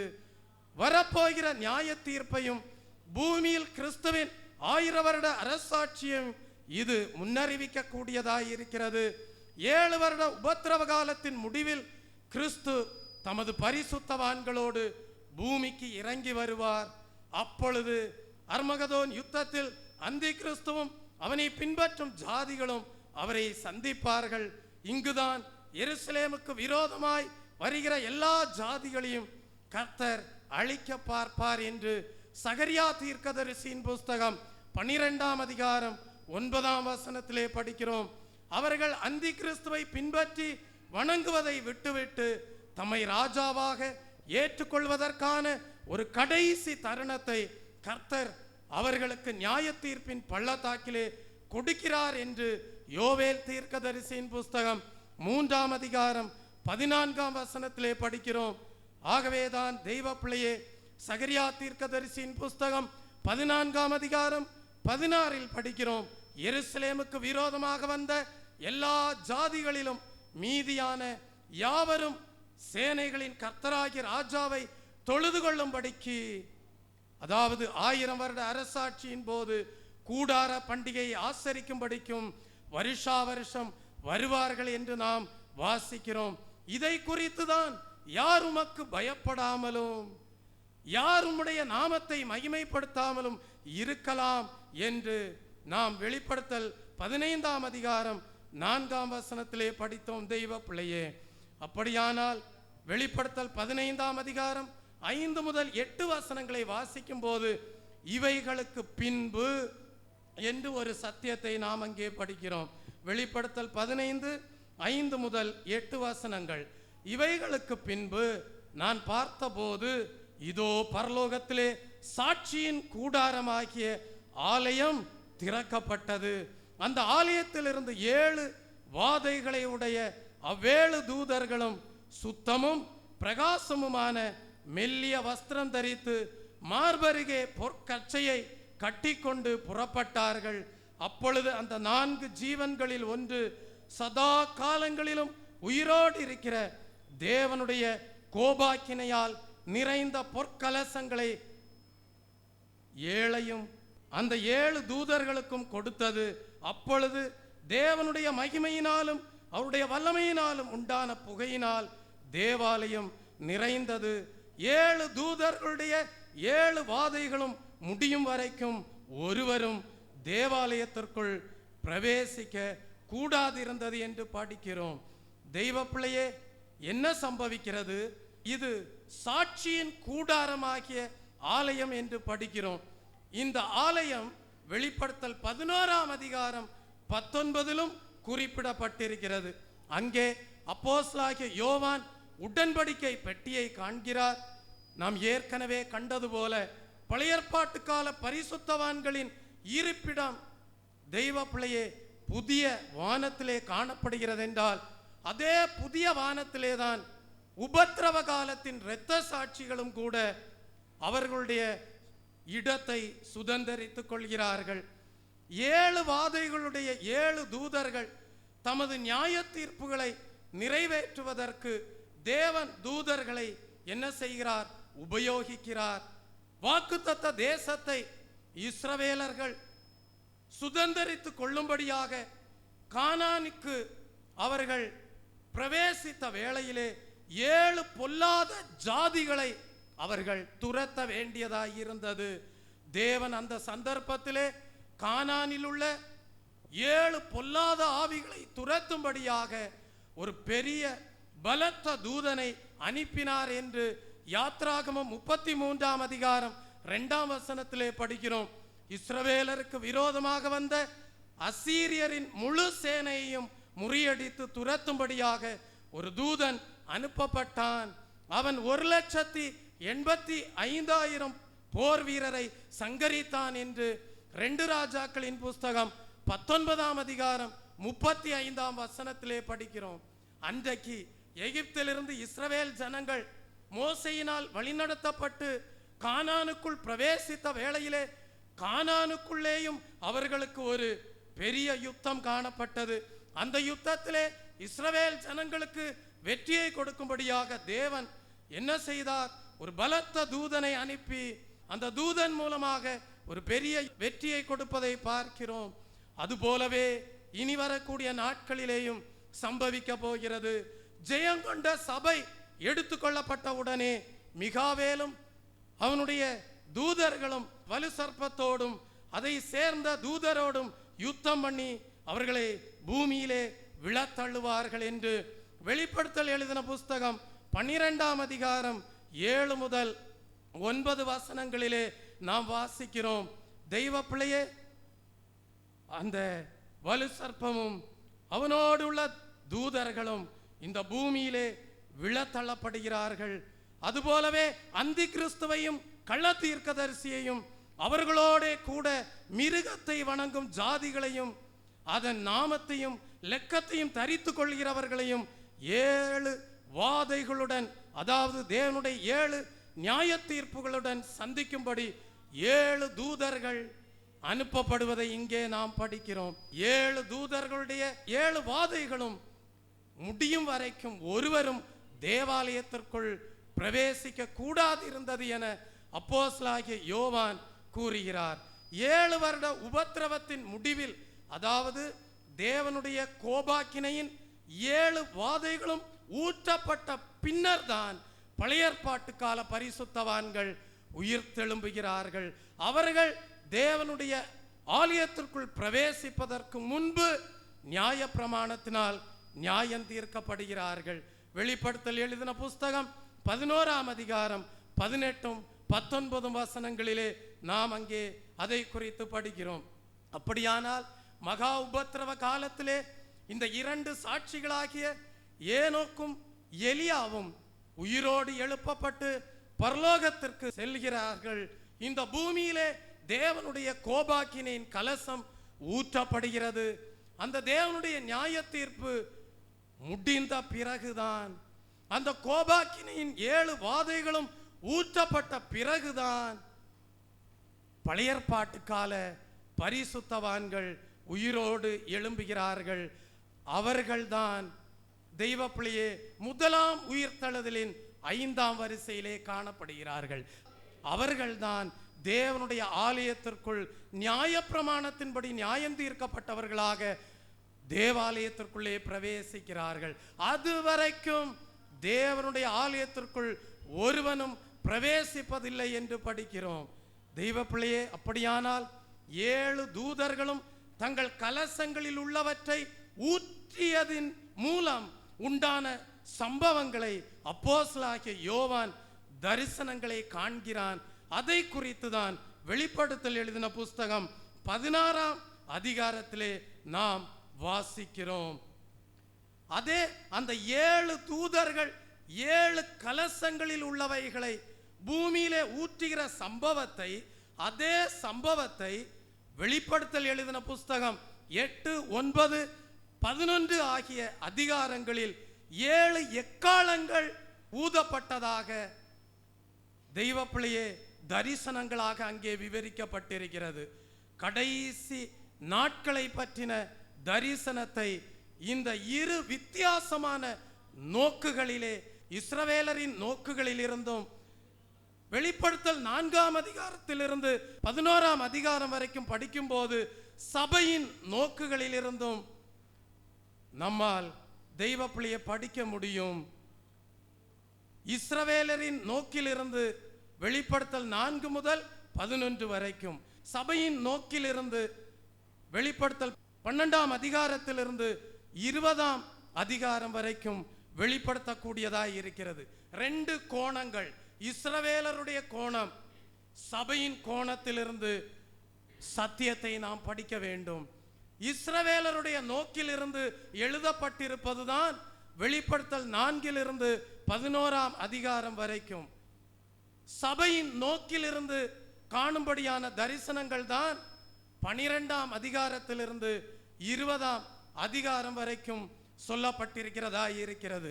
அப்படியானால் தெய்வ பிள்ளையே, 7 வாதைகள் நிறைந்த கோபாக்கினின் கலசங்கள் ஊற்றப்படுகிறதை 7 எக்காலங்களை ஊதக்கூடிய தூதர்களோடு ஒப்பிட்டு வெளிப்படுத்தல் எழுதின புஸ்தகத்திலே இந்த 2 சம்பவங்களும் 2 நோக்கிலிருந்து சொல்லப்படுவதை பார்க்கிறோம்.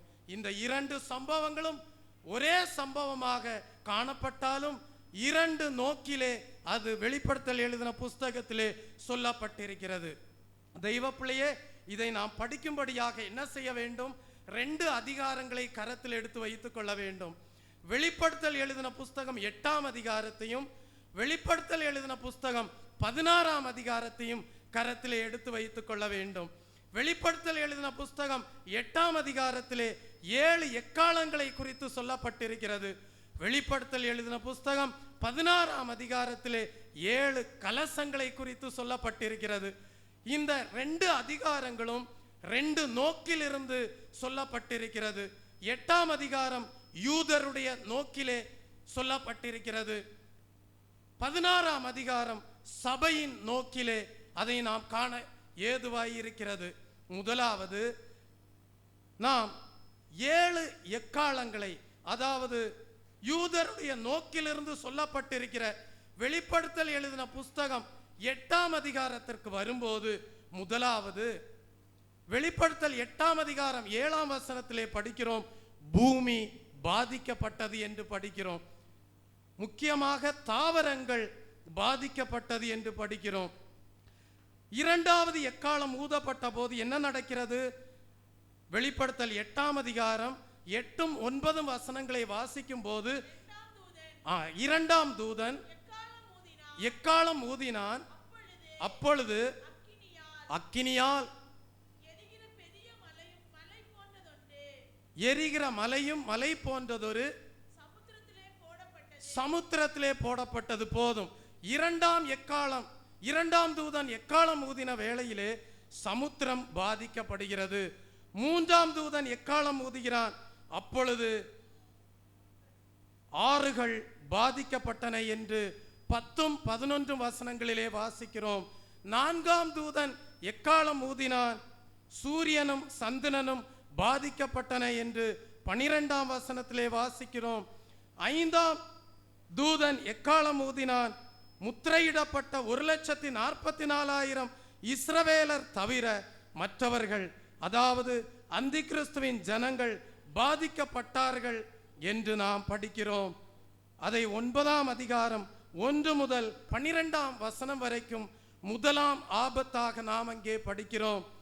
6ஆம் எக்காளம் ஊதப்பட்ட போது ஜாதிகள் யுத்தத்திற்கு கூட்டி சேர்க்கப்பட்டார்கள் என்று வெளிப்படுத்தல் 9ஆம் அதிகாரம் 13 முதல் 21ஆம் வசனம் வரைக்கும் படிக்கும் போது 2ஆம் ஆபத்தாக நாம் இங்கே படிக்கிறோம். 7ஆவதாக முடிவு உண்டாகிறது. 7ஆம் எக்காளம் ஊதப்பட்ட போது முடிவு உண்டாகிறது.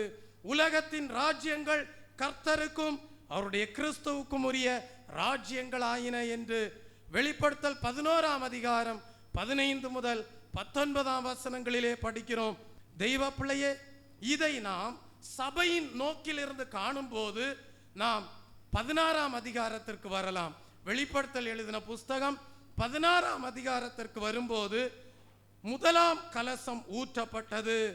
அப்பொழுது என்ன நடக்கிறது?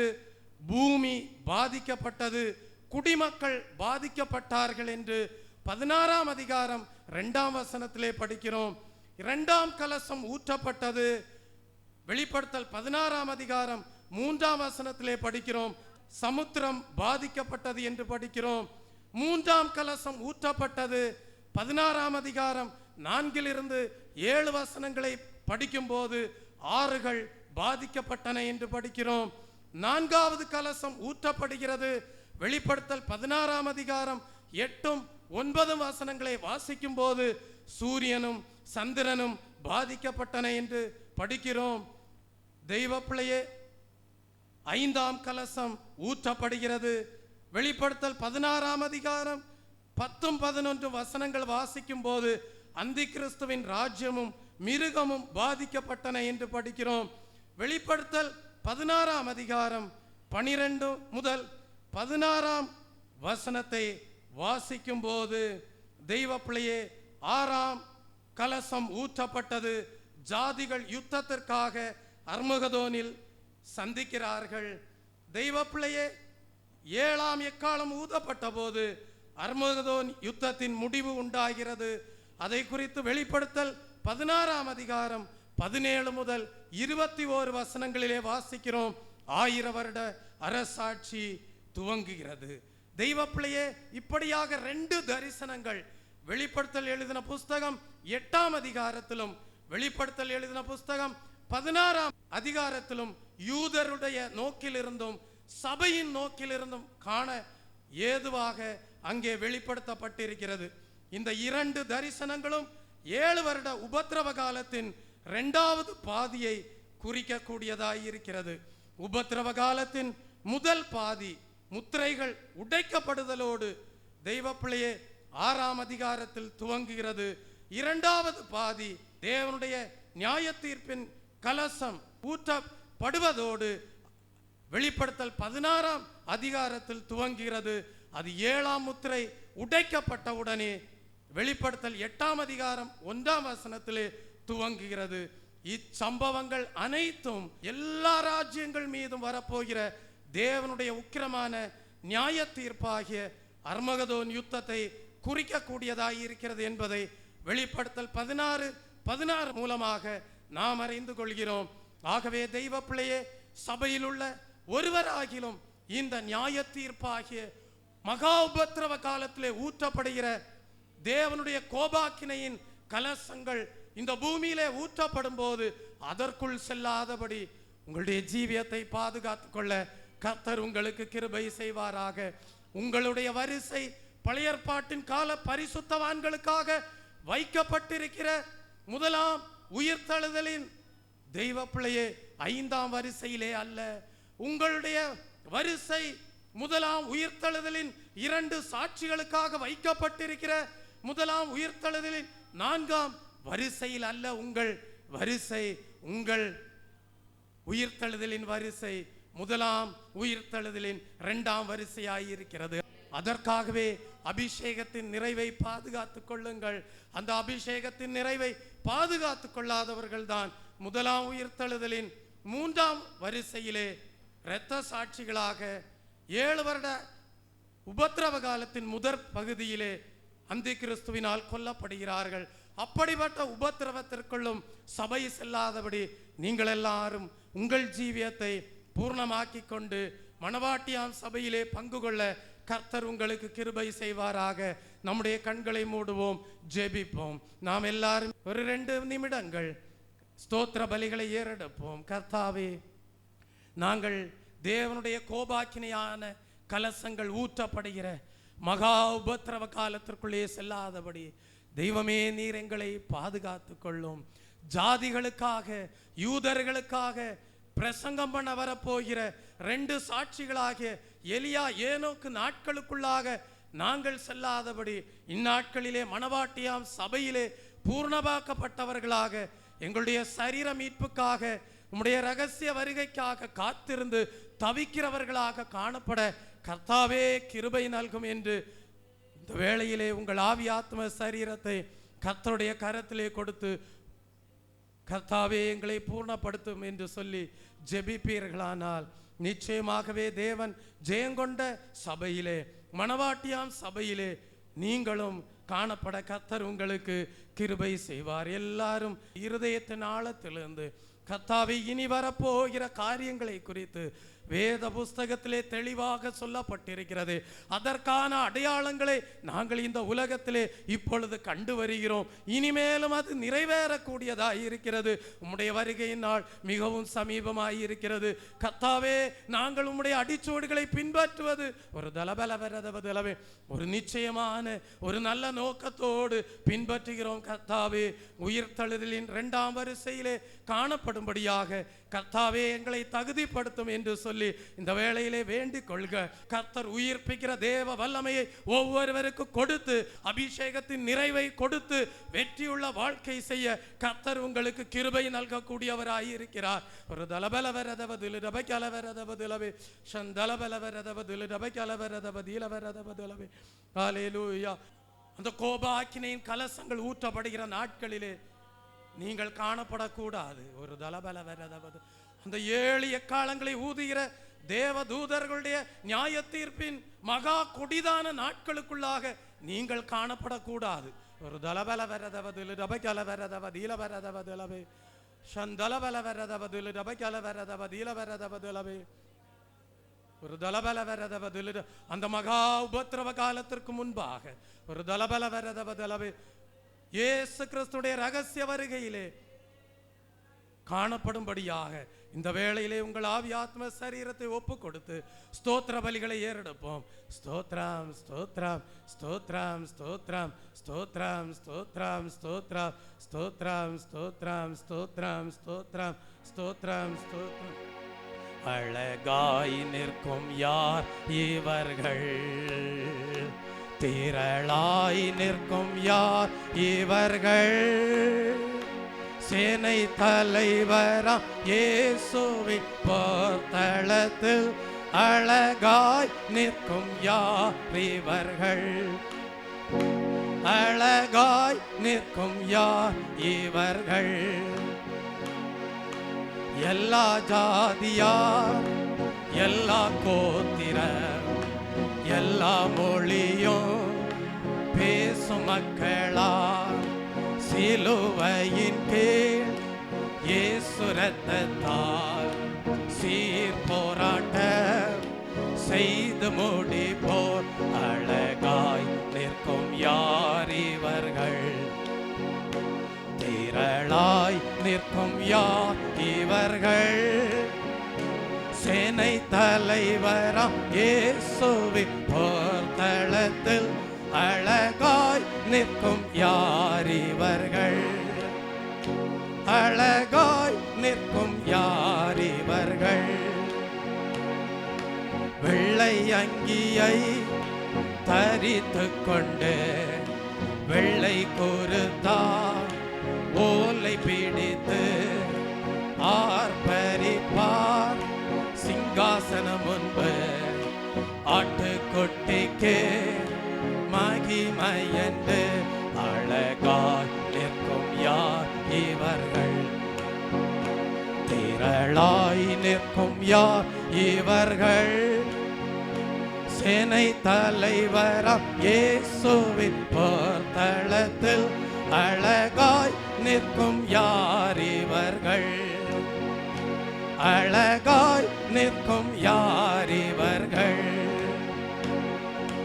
ஆட்டுக்குட்டிதான் இவர் கண்ணீரை அறகற்றே துடை தேடுவார், அழைத்து செல்வார் இன்ப ஊற்றுக்கே அள்ளி பருக இயேசுதாமே. அழகாய் நிற்கும் யார் இவர்கள்? திரளாய் நிற்கும் யார் இவர்கள்? சேனை தலைவராம் இயேசுவின் போர்த்தளத்தில் அழகாய் நிற்கும் யார் இவர்கள்? அழகாய் நிற்கும் யார் இவர்கள்? ஆதி பிதாவே ஆட்டுக்குட்டியே தூயாவியே துதி ஸ்தோத்திரம் கனமகிமை பலன் வல்லமை என்றென்றைக்கும் உம்முடையதே. அழகாய் நிற்கும் யார் இவர்கள்? திரளாய் நிற்கும் யார் இவர்கள்? சேனை தலைவராம் இயேசுவின் போர்த்தளத்தில் அழகாய் நிற்கும் யார் இவர்கள்? அழகாய் நிற்கும் யார் இவர்கள்? அழகாய் நிற்கும் யார் இவர்கள்? திரளாய் நிற்கும் யார் இவர்கள்? சேனை தலைவராம் இயேசுவின் போர்த்தளத்தில் அழகாய் நிற்கும் யார் இவர்கள்? அழகாய் நிற்கும் யார் இவர்கள்? அழகாய் நிற்கும் யார் இவர்கள்?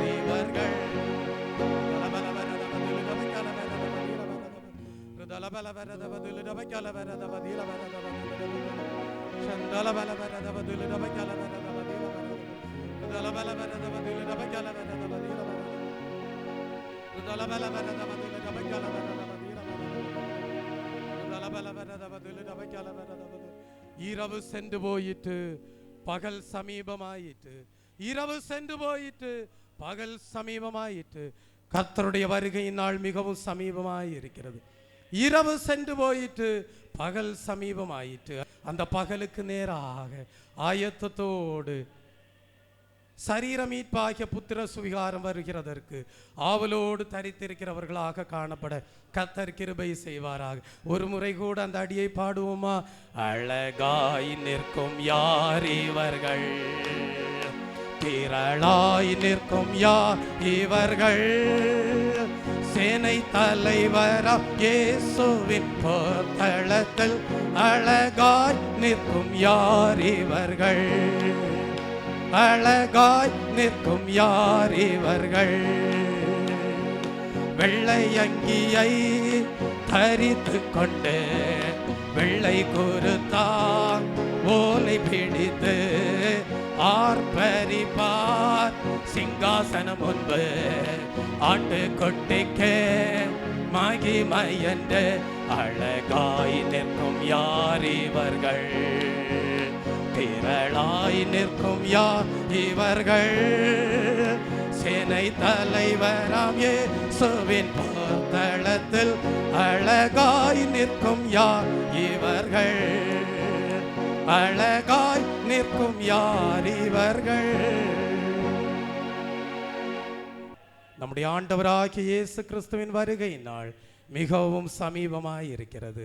ஆகவே நித்திரை செய்வதற்குரிய காலம் இது அல்ல என்பதை நீங்கள் காலத்தை அறிந்து கொண்டவர்களாக உங்கள் சரீர மீட்பாகிய ரட்சிப்பு மிகவும் சமீபமாய் இருக்கிறது என்பதை அறிந்து கொண்டு எங்கள் ஜீவியத்திலே இரவு சென்று போயிட்டு பகலாகிய ஆண்டவராகிய இயேசு கிறிஸ்துவின் நாள் மிகவும் சமீபமாய் இருக்கிறது என்பதை அறிந்து கொண்டவர்களாக விழிப்புள்ள ஜீவியம் செய்ய கர்த்தர் உங்களுக்கு கிருபை செய்வாராக.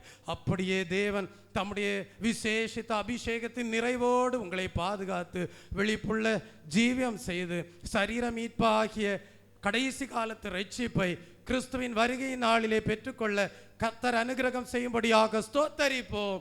ஸ்தோத்ரம் ஸ்தோத்ரம் ஸ்தோத்ரம் ஸ்தோத்ரம் ஸ்தோத்ரம். என் ஆத்மாவே கர்த்தரை ஸ்தோத்திரி, என் முழு உள்ளமே பஸ்தனாமத்தை ஸ்தோத்திரி. என் ஆத்மாவே கர்த்தரை ஸ்தோத்திரி, அவர் செய்த சகல உபகாரங்களையும் மறவாதே. ஆமென். நம்முடைய கர்த்தராகிய இயேசு கிறிஸ்துடைய கிருபையும் பிதாவாகிய தேவனுடைய அன்பும் பரிசுத்த ஆவியானுடைய அந்யோன்ய ஐக்கியமும் இன்றும் என்றும் சதா காலங்களிலும் நம் அனைவரோடும் நம்முடைய குடும்பங்களோடும் சபையாரோடும் இருப்பதாக. ஆமென். ஹல்லேலூயா ஹல்லேலூயா ஹல்லேலூயா ஹல்லேலூயா ஹல்லேலூயா ஹல்லேலூயா ஹல்லேலூயா ஹல்லேலூயா ஹல்லேலூயா ஹல்லேலூயா ஹல்லேலூயா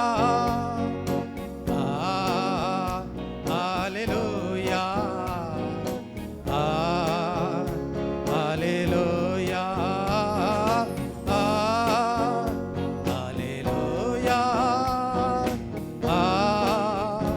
ஹல்லேலூயா